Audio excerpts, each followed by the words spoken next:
నమస్కారం Zee TV news కి స్వాగతం. ముందుగా ముఖ్యాంశాలు.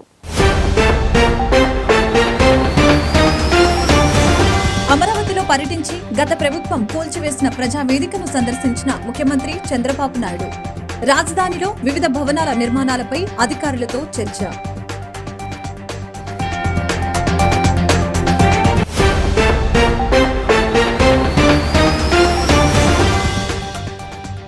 భీమిలి నియోజకవర్గం పీఎం పాలెం టిడ్కో ఇళ్లను పరిశీలించిన ఎమ్మెల్యే గంటా శ్రీనివాస్.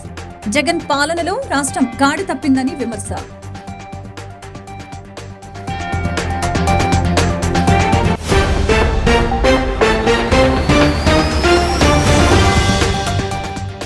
విశాఖ స్టీల్ ప్లాంట్ను ప్రైవేటీకరణ చేయమని కేంద్రంతో రాష్ట్ర ప్రభుత్వం ప్రకటన చేయించాలని డిమాండ్ చేసిన సిఐటియు.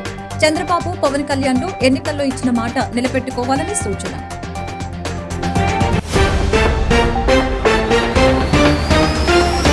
కెప్టెన్ రామారావు కూడలి రేణుకాయలమ్మ ఆలయంలో కొనసాగుతున్న అన్నదాన కార్యక్రమంలో పాల్గొని అమ్మవారిని దర్శించుకున్న టీడీపీ దక్షిణ ఇన్ఛార్జి సీతంరాజు సుధాకర్, కార్పొరేటర్ ఊరుకూటి నారాయణ.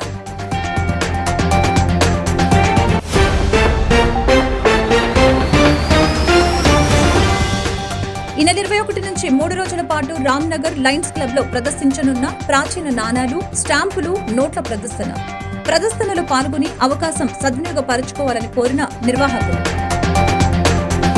అమరావతి పర్యటనకు బయలుదేరిన సీఎం చంద్రబాబు ఉండవల్లిలో జగన్ రెడ్డి కూలకొట్టిన ప్రజావేదిక ప్రాంతాన్ని పరిశీలించిన సీఎం చంద్రబాబు. జగన్ విధ్వంస మనస్తత్వానికి శిథిల సాక్ష్యం ఈ ప్రజావేదిక. 5 ఏళ్ల నుంచి ప్రజావేదిక వ్యర్థాలు కూడా తీయకుండా అక్కడే ఉంచి పైశాచిక ఆనందం పొందిన జగన్ విధ్వంస పాలనకు ప్రతీక ప్రజావేదిక అని, ఆ శిథిలాలను తొలగించడం అని ఇప్పటికే ప్రకటించిన సీఎం చంద్రబాబు.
ఐదేళ్లలో రాష్ట్రం గాడి తప్పిందని, కూటమి అధికారంలోకి వచ్చిన వెంటనే గాడిలోకి పెట్టడం జరిగిందని భీమిలి ఎమ్మెల్యే గంటా శ్రీనివాసరావు తెలిపారు. ఈ సందర్భంగా గురువారం PM Palem last bus stop దగ్గర ఉన్న టిడ్కో ఇళ్లను సందర్శించారు. అనంతరం ఆయన మీడియాతో మాట్లాడారు. ముఖ్యమంత్రి చంద్రబాబు నాయుడు ఎన్నికల్లో ఇచ్చిన హామీ ప్రకారం మొదటి సంతకం మెగా డిఎస్సీపై సంతకం పెట్టారని తెలిపారు.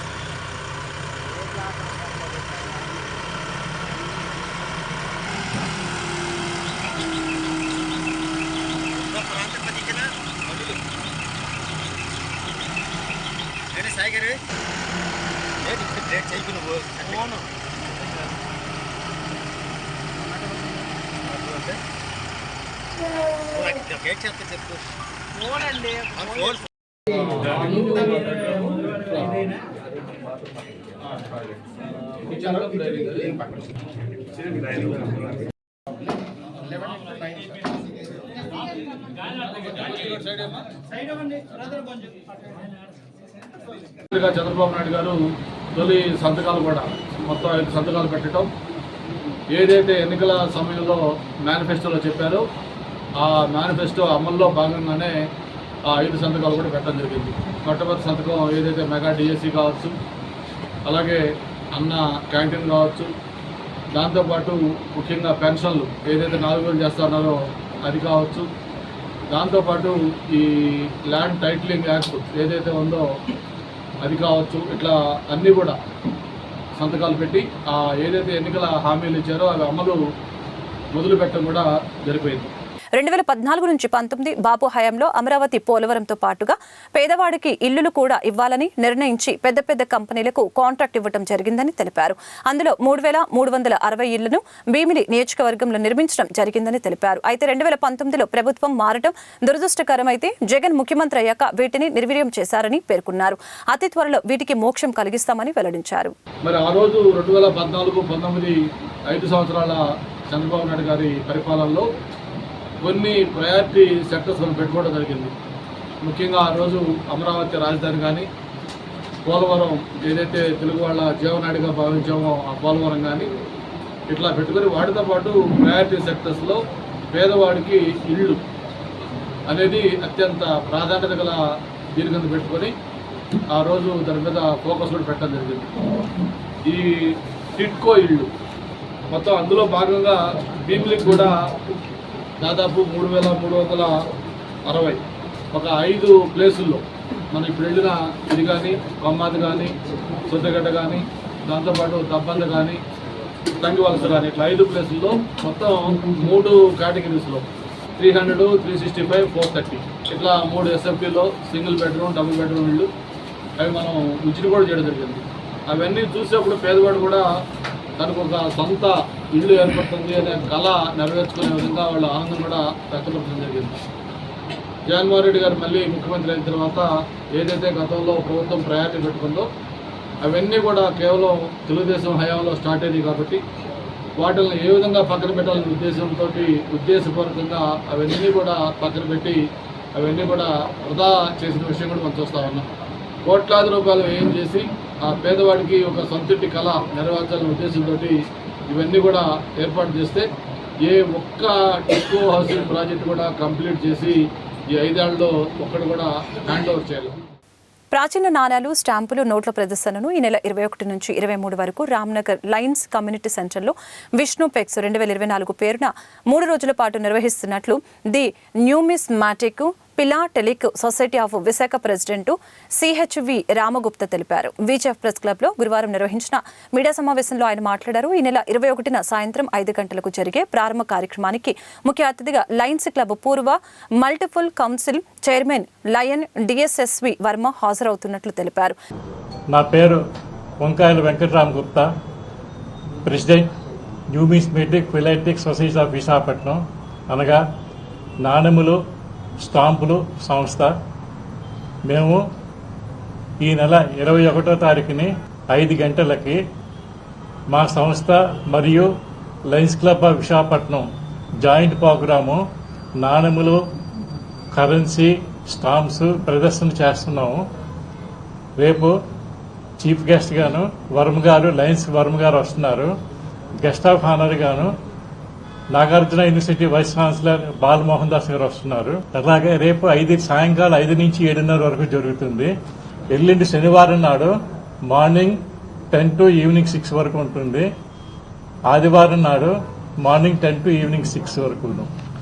ఆదివారం నాడు ఈవినింగ్ 6 గంటలకి వ్యాలిడిటీ ఫంక్షన్. మరి ఈ ప్రోగ్రాము లయన్స్ క్లబ్ రామ్నగర్ అందరికీ తెలిసిన విషయమే. అది జాగా, అది పెద్ద మంచి జాగా. అది మాకు కూడా చాలా కలిసి వచ్చింది. మా సంస్థ పెట్టి 33 సంవత్సరాలు జరిగింది. 33 సంవత్సరాలు బట్టి 2-3 సంవత్సరాలకు ఒకసారి మేము ఈ ప్రదర్శన చేస్తుంటాము. గౌరవ అతిథిగా ఆచార్య నాగార్జున యూనివర్సిటీ పూర్వ vice chancellor professor B Balamohan Das హాజరీ. Release of my stamp on 65 years excellence by Lions club of Visakhapatnam ప్రత్యేక స్టాంపును విడుదల చేస్తారని తెలిపారు. ఈ ప్రదర్శనని లయన్స్ క్లబ్ ఆఫ్ విశాఖపట్నం మరియు numismatic and philatelic society of Visakhapatnam joint గా కండక్ట్ చేస్తున్నాం. ఈ ప్రదర్శనలో Visakhapatnam, Vizianagaram, Srikakulam, east Godavari, west Godavari, Krishna district నుంచి నాణాలు, తపాలా బిళ్ళల సేకరణ తాలూకా వ్యక్తుల్ని తీసుకొచ్చి వారి యొక్క పర్సనల్ కలెక్షన్ని ప్రజలకు ప్లస్ విద్యార్థులకు అవగాహన కల్పించుటకు, దీని నుండి విజ్ఞానాన్ని విద్యార్థులు పొందుటకు ఈ ప్రదర్శన ఏర్పాటు చేస్తున్నాం. రేపు సాయంత్రం 5 గంటలకు ఇనాగ్రేషన్ జరుగుతుంది. ఎల్లుండి అవతల నాడ 2 days పిల్లలకి ప్రజలు వచ్చి తిలకించవలసిందిగా కోరుచున్నాం. ఈ ప్రదర్శనలో శాతవాహనులు, ఇక్ష్వాకులు, కుషాన్స్, చేర, చోళ, పాండ్య, గడియ ఆ రాజుల తాలూకా బంగారు, వెండి నాణెములు, స్వతంత్ర సంస్థానాలు భారతదేశంలో 120 సంస్థానాలు, అందులో 65 సంస్థానాల తాలూకా అన్ని నాణెములు, బ్రిటిష్ వారు చలామణీలు చేసిన భారతదేశంలో ఉన్న కాని ఆ దమ్మిడీ నుంచి రూపాయి వరకు, అదే కాకుండా ఇతర దేశాల్లో విడుదల చేసిన ఆస్ట్రేలియా వారు 1 kg వెండితో తయారు చేసిన $30 విలువైన వెండి నాణ్యాన్ని ప్రత్యేక ప్రదర్శన ఏర్పాటు చేస్తున్నాం. రిజర్వ్ బ్యాంక్ వారు ప్రత్యేక సందర్భంలో విడుదల చేసిన ₹10 నుంచి ₹1000 వరకు అన్ని నాణెములు మరియు బంగారం నోట్లు, బంగారం స్టాంపులు ఈ ప్రదర్శనలో ఏర్పాటు చేస్తున్నాం. ఇదే కాకుండా మరికొన్ని స్పెషలైజేషన్స్ కూడా తేడానికి ప్రయత్నిస్తున్నాం, అవి కూడా వస్తాయి. మీరందరూ వచ్చి ఈ ప్రదర్శన తిలకించి మీ పత్రికల ద్వారా, టీవీ ఛానల్ ద్వారా ప్రచారం చేసి నలుగురికి ఉపయోగపడతాదని కోరుతున్నాం. స్టీల్ ప్లాంట్ ప్రైవేటీకరణ చేయబోమని కేంద్ర ప్రభుత్వంతో రాష్ట్ర ప్రభుత్వం తక్షణమే ప్రకటన చేయించాలని సిఐటియు విశాఖ జిల్లా కమిటీ డిమాండ్ చేసింది. ఈ సందర్భంగా జగదాంబ సిఐటియు ఆఫీసులో సిఐటియు విశాఖ జిల్లా కమిటీ ఆధ్వర్యంలో మీడియా సమావేశం నిర్వహించారు. ఈ సమావేశంలో సిఐటియు జిల్లా ప్రధాన కార్యదర్శి RKSV Kumar, public sector coordination committee convener S Jyotishwararao, co convener K Kumar, Mangalam పాల్గొన్నారు. ఈ సందర్భంగా వారు మాట్లాడుతూ విశాఖ ఉక్కు ఆంధ్రుల హక్కు అనే నినాదంతో స్టీల్ ప్లాంట్ ప్రైవేటీకరణకు వ్యతిరేకంగా రాష్ట్రంలోనూ విశాఖలోనూ గత 1225 రోజులుగా కార్మికులు, ప్రజలు పెద్ద ఎత్తున పోరాడుతున్నట్లు తెలిపారు. రాష్ట్రంలోనూ దేశంలోనూ ఎన్నికలు అయిపోయి మంచి మెజార్టీతోటి, అత్యధిక మెజార్టీతో రాష్ట్రంలో కూటమి ప్రభుత్వం గెలిచింది. మన రాష్ట్ర ప్రభుత్వం మీద ఆధారపడి కేంద్ర ప్రభుత్వం ఏర్పాటు చేయాల్సినటువంటి అవసరం ఏర్పడింది. ఇటువంటి పరిస్థితుల్లో ఆంధ్ర రాష్ట్ర ప్రయోజనాలను కాపాడాలి, ఆంధ్ర రాష్ట్రం తాలూకా కోరికలు, హక్కులు ఏవైతున్నా దాన్ని పరిరక్షించాలి అని చెప్పి సిఐటిగా మేము కోరుతూ ఉన్నాం రాష్ట్ర ప్రభుత్వాన్ని. తెలుగువారి గుండె చప్పుడు, ఆత్మాభిమానం అని చెప్పి ఏదైతే స్టీల్ ప్లాంట్ విశాఖ ఉక్కు ఆంధ్రుల హక్కు అని చెప్పి మనం పోరాడి సాధించుకున్నటువంటి స్టీల్ ప్లాంట్ని గత 1227 రోజుల నుంచి పెద్ద ఎత్తున దీక్షలు జరుగుతూ ఉన్నాయి. జగన్మోహన్ రెడ్డి గారి ప్రభుత్వం ఎన్నికల్లో గెలిచిన వెంటనే అసెంబ్లీలో తీర్మానం చేసి మేము స్టీల్ ప్లాంట్ని ప్రైవేట్ పరం కాకుండా కాపాడుతామని హామీ ఇచ్చారు. 5 ఏళ్ళు గడిచిపోయింది, 6వ ఏడాది కూడా అడుగుపెట్టాం. కానీ ఇప్పటికీ స్టీల్ ప్లాంట్ మీద ప్రైవేటీకరణ కత్తి వేలబడుతూనే ఉంది. కాబట్టి ఈ ప్రభుత్వం, కేంద్రంలో 3వసారి ఏర్పడిన బీజేపీ ప్రభుత్వం పూర్తిగా మన ఆంధ్ర రాష్ట్ర ప్రభుత్వం యొక్క సపోర్ట్ లేకుండా గవర్నమెంట్ ఫామ్ చేయలేని పరిస్థితి ఉంది. కాబట్టి ఖచ్చితంగా రాష్ట్ర ప్రభుత్వం, ముఖ్యంగా విశాఖపట్నంలో కానీ రాష్ట్రంలో కానీ 100% అధికారంలో తెలుగుదేశం పార్టీ కూటమి ప్రభుత్వం వచ్చింది. కాబట్టి వీళ్ళందరూ విశాఖపట్నం స్టీల్ ప్లాంట్ పరిరక్షణే మా ధ్యేయం అని చెప్తున్నారు. కాబట్టి మొట్టమొదటిసారిగా ప్రభుత్వం మీద ఒత్తిడి చేసి కేంద్ర ప్రభుత్వంతో ప్రకటన చేయించారు, విశాఖపట్నం స్టీల్ ప్లాంట్ ప్రైవేటీకరణ మేము చేయబోము అని. ఇది చేయించడం కూడా పెద్ద కష్టమేమీ కాదు. విశాఖపట్నం స్టీల్ ప్లాంట్ ప్రైవేటీకరణ చేయబోమని, ప్లాంట్ పూర్తిగా పరిరక్షిస్తామని చంద్రబాబు నాయుడు, పవన్ కళ్యాణ్, భారత్ పల్లా శ్రీనివాసు గాజువాక వద్ద మీటింగ్లో తెలిపారని గుర్తు చేశారు. ఈ రోజున బీపీసీఎల్ ప్రైవేటీకరణ చెయ్యం మేము అని పెట్రోలియం శాఖ మంత్రి ప్రకటన చేశాడు మొన్న. అలాగే ఉక్కు శాఖ మంత్రి కానీ, కేంద్ర హోంశాఖ మంత్రి కానీ, లేదంటే కేంద్ర ప్రధానమంత్రి కానీ ఎవరైతే ఉన్నారో విశాఖపట్నం స్టీల్ ప్లాంట్ ప్రైవేటీకరణ చెయ్యం అని ఎందుకు ప్రకటించట్లేదని మేము అడుగుతూ ఉన్నాం. నెంబర్ 1, స్టీల్ ప్లాంట్ ప్రైవేటీకరణ ఇప్పట్లో లేనట్టే అన్నాడు. అంటే తాత్కాలికంగా ఇప్పట్లో లేనట్టు, కానీ ఎప్పటికన్నా ప్రైవేటీకరణ చేసి తీరుతాం అన్న దాని సారాంశం కింద కనబడుతూ ఉంది. కాబట్టి ఈరోజు తాత్కాలికంగా వెనుకడుగు వేసిన ప్రైవేటీకరణ కార్మికుల పోరాటం కానివ్వండి, పెద్ద ఎత్తున ప్రజా సంఘాలు, కార్మికులు, ప్రజలు గత 3.5 సంవత్సరాల నుంచి పోరాట ఫలితంగా ప్రభుత్వం కూడా వెనక్కి తగ్గి ఉండొచ్చు రిజల్ట్ని, వాటిని దృష్టిలో ఉంచుకొని. కానీ ఇప్పటికైనా ప్రభుత్వం మీద ఒత్తిడి పెంచి, రాష్ట్ర ప్రభుత్వం కేంద్ర ప్రభుత్వం మీద ఒత్తిడి తీసుకొని వచ్చి టాప్ ప్రయారిటీగా దీన్ని పెట్టుకొని స్టీల్ ప్లాంట్ ప్రైవేటీకరణ చెయ్యం అనేది మోడీ చేత చెప్పించాలని చెప్పి మేము డిమాండ్ చేస్తూ ఉన్నాం. అలాగే ఈరోజు కిషన్ రెడ్డి గారి స్టేట్మెంట్లో స్టీల్ ప్లాంట్కి సొంత గనులు కేటాయించండి అని చెప్పేసి అడిగితే, స్టీల్ ప్లాంట్ వాళ్ళు కూడా మీరు బిడ్స్లో పాల్గొవచ్చు, వేలంలో పాల్గొని మీరు కావాల్సిన గనులు కొనుక్కోవచ్చు అని చెప్పేసి అంటున్నారు. ప్రతి ఒక్కరూ ఆధ్యాత్మిక చింతన ద్వారా సేవాభావాన్ని పెంపొందించుకోవడం వలన సమాజంలో అనేక రుగ్మతలు దూరం అవుతాయని, అందుకే ఇటువంటి అన్నదాన కార్యక్రమాలు చేయడం అలవర్చుకోవాలని టీడీపీ దక్షిణ ఇన్ఛార్జి సీతంరాజు సుధాకర్ తెలిపారు. ఈ సందర్భంగా ప్రతి గురువారం కెప్టెన్ రామారావు కూడలి శ్రీ రేణుకా ఎల్లమ్మ అమ్మవారి ఆలయంలో ఏర్పాటు చేసిన అన్నదాన కార్యక్రమంలో 29వ వార్డు కార్పొరేటర్ ఊరుకోటి నారాయణ, 33వ వార్డు టీడీపీ సీనియర్ నాయకులు Villuri doctor Chakravarthi, TDP senior నాయకుడు బర్రి కోదండం, మాజీ కార్పొరేటర్ నాగేశ్వరరావు, బంటుపల్లి సూర్యనారాయణతో కలిసి పాల్గొని అన్నప్రసాదాన్ని భక్తులకు అందజేశారు.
అనంతరం ఆయన మాట్లాడారు. అమ్మవారి అనుగ్రహంతో ప్రజలందరూ సుఖ సంతోషాలతో వర్ధిల్లాలని ఆకాంక్షించారు.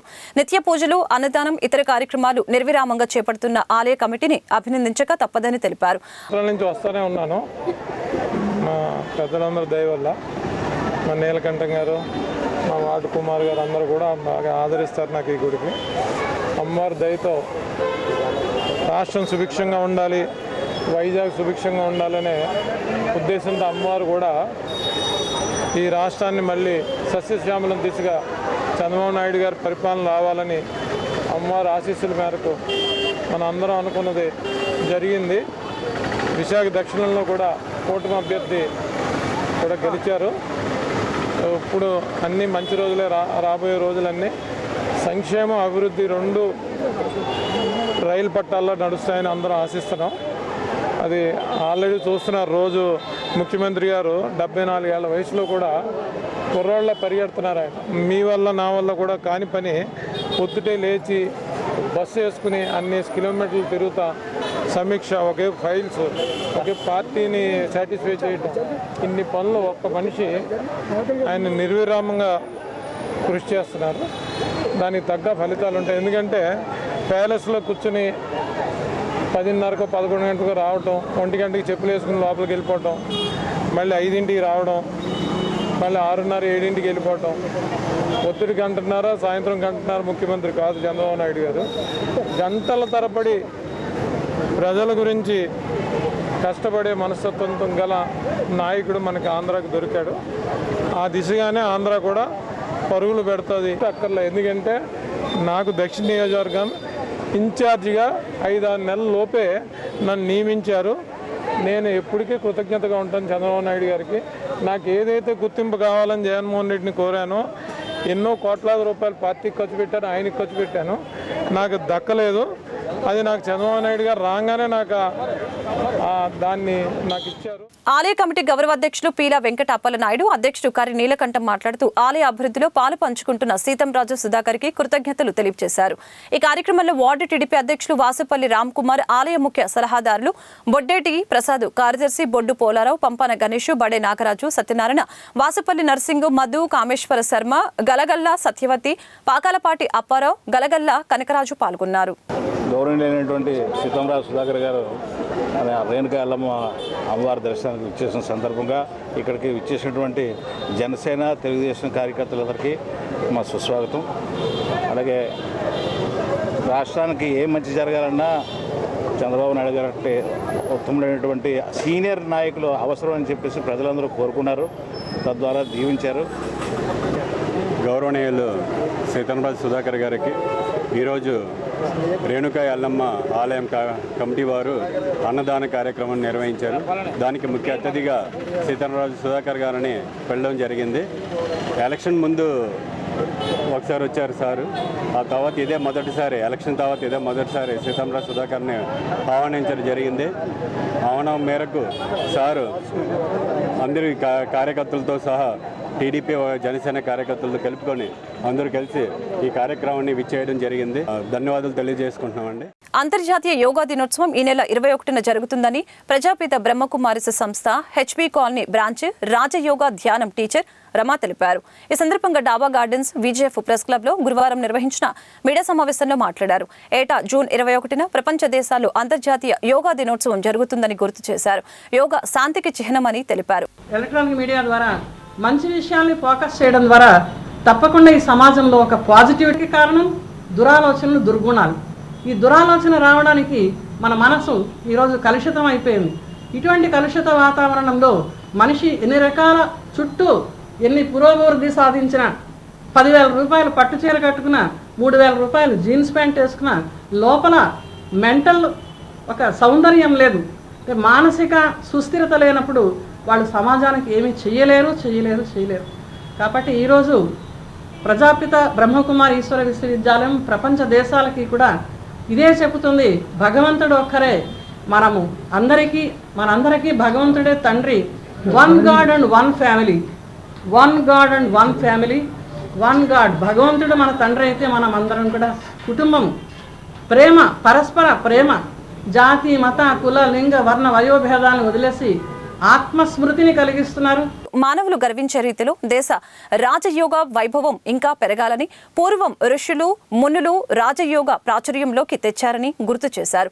ప్రజలంతా యోగా, రాజయోగ సాధన చేయడం ద్వారా సంపూర్ణ మానసిక ఆరోగ్యం పొందవచ్చని తెలియజేశారు. మన ఆంధ్ర యూనివర్సిటీలో కూడా యోగా కాన్షియస్కే యోగా, శరీరానికి కాదు.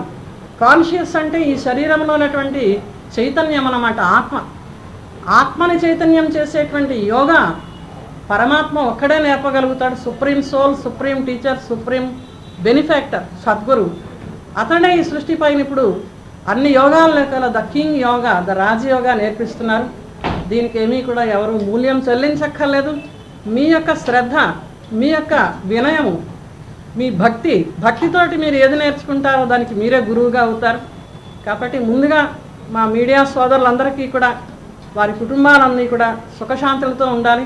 ప్రొద్దున లేస్తే కెమెరా తీసుకుని మరి ఎన్నో చోట్లకు వెళ్ళి ఎన్నో రకాల రిస్కులు తీసుకుంటూ కూడా వాళ్ళు సమాచారాన్ని ప్రజలకి మధ్య తీసుకురావాల్సి ఉంటుంది.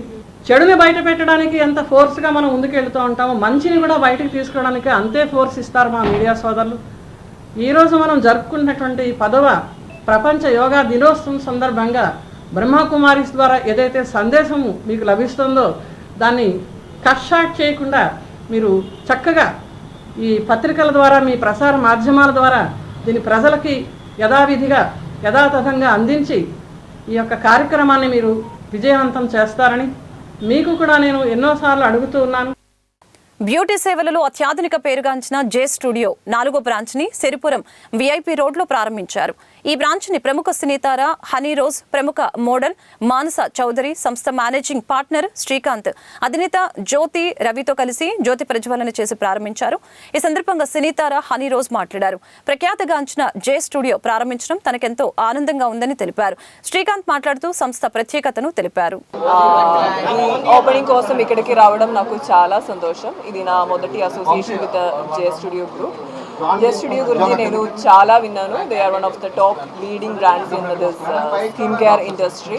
ఇక్కడ చాలా ఫెసిలిటీస్ అండ్ సర్వీస్ ఉన్నాను for especially for skin and hair rights.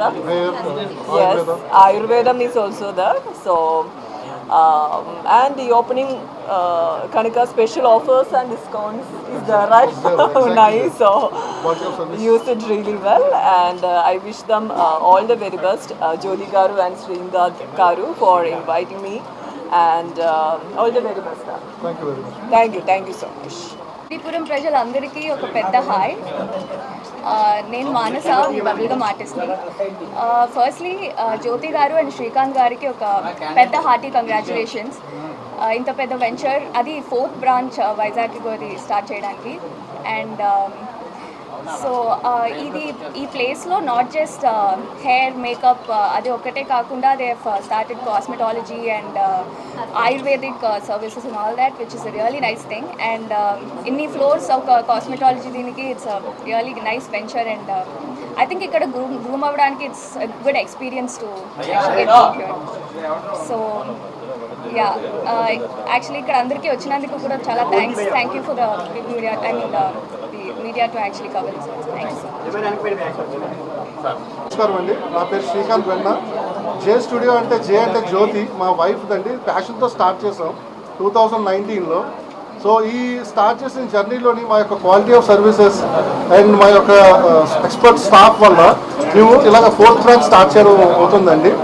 And మా యూఎస్పీ ఏంటంటే trained staff with we use branded products with good results వస్తాయండి. అదే కాకుండా మాకు జే స్టూడియోలో అస్థెటిక్స్ ఉంది అండ్ ఆయుర్వేద కూడా ఉంది.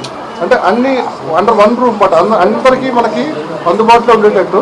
అండ్ మీ అలా గ్రో అవడానికి కారణం కూడా మా వెల్ విషర్స్ ఉన్నారు చాలామంది, who have supported us, who has encouraged us. And thanks for every one అండి. And mainly thanks for the media for coming down over here. And thanks for Rosie ma'am and Chaudhary ma'am for coming down and supporting us. Ma'am, in starting journey, let us continue the journey. Simhachalam Sri Varahalakshmi Narasimhaswamy వారి దేవస్థానం సింహాచలంలో అత్యంత వైభవంగా స్వామివారి స్వర్ణ పుష్పార్చన గురువారం ఆలయ వైదిక సిబ్బంది ఆధ్వర్యంలో శాస్త్రోక్తంగా 108 బంగారు సంపెంగలతో అత్యంత వైభవంగా స్వర్ణ పుష్పార్చన జరిపించినట్లు ఆలయ కార్యనిర్వహణ అధికారి శ్రీనివాసమూర్తి తెలిపారు. గురువారం ఉదయం స్వామివారికి స్వర్ణ పుష్పార్చనలో భక్తులు పెద్ద సంఖ్యలో హాజరై స్వర్ణ పుష్పార్చన అత్యంత వైభవంగా సింహాచల పుణ్యక్షేత్రంలో దేవస్థాన వేద పండితుల వేద మంత్రాల నాదస్వర మంగళ వాయిద్యాలతో శాస్త్రోక్తంగా స్వర్ణ పుష్పార్చన వైభవంగా నిర్వహించారు. అర్చకులు వేకువజామున స్వామిని సుప్రభాత సేవతో మేల్కొల్పి ప్రాతకాల పూజలు సాంప్రదాయబద్ధంగా నిర్వహించారు.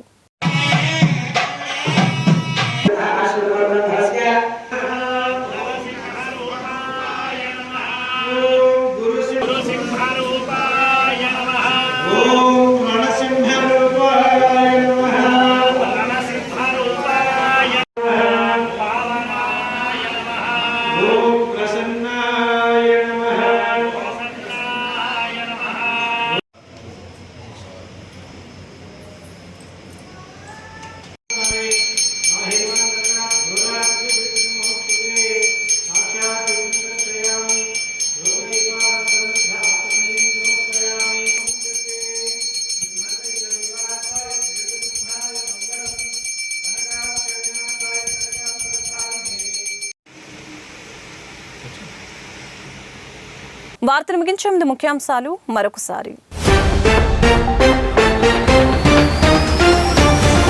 అమరావతిలో పర్యటించి గత ప్రభుత్వం కూల్చివేసిన ప్రజావేదికను సందర్శించిన ముఖ్యమంత్రి చంద్రబాబు నాయుడు.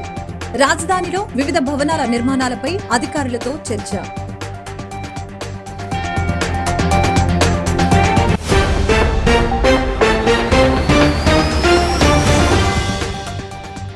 భీమిలి నియోజకవర్గం పిఎం పాలెం టిడ్కో ఇళ్లను పరిశీలించిన ఎమ్మెల్యే గంటా శ్రీనివాస్.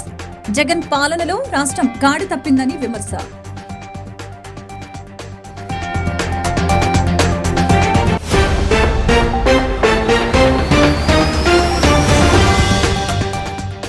విశాఖ స్టీల్ ప్లాంట్ను ప్రైవేటీకరణ చేయమని కేంద్రంతో రాష్ట్ర ప్రభుత్వం ప్రకటన చేయించాలని డిమాండ్ చేసిన సిఐటియు.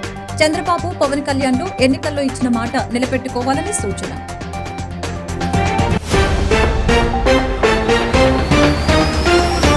కెప్టెన్ రామారావు కూడలి రేణుకాయలమ్మ ఆలయంలో కొనసాగుతున్న అన్నదాన కార్యక్రమంలో పాల్గొని అమ్మవారిని దర్శించుకున్న టిడిపి దక్షిణ ఇన్ఛార్జ్ సీతంరాజు సుధాకర్, కార్పొరేటర్ ఊరుకూటి నారాయణ.